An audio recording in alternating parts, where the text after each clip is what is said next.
La théorie des cordes postule l'existence de 10 ou 11 dimensions.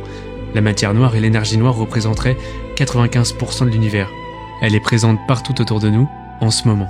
Et vous ne l'apercevez même pas. Quelque chose qu'on ne voit pas, qu'on ne détecte pas directement et qui n'émet aucune lumière, n'en réfléchit aucune, n'interagit avec rien de ce qu'on connaît. Donc, dans cette dimension et cet univers invisible, évoluent peut-être des formes d'existence qui ont fait le même chemin que nous ou qui étaient là depuis le début, dans leur propre réalité, sans jamais ressentir le besoin de nous percevoir, jusqu'à maintenant. Parce que tant qu'on restait dans notre périmètre, on n'était pas intéressant. Mais si on commence à franchir cette limite et à percevoir ce qu'on n'était pas supposé percevoir, alors on devient autre chose. On ne perçoit pas la réalité, nos sens la filtrent pour nous éviter une réalité peut-être trop insupportable. Notre limitation est peut-être un avertissement. Franchir cette limite peut déclencher quelque chose qu'on n'est pas prêt à affronter, ou alors c'est tout l'inverse. La souffrance de notre imperfection nous pousse à vouloir transcender notre condition humaine.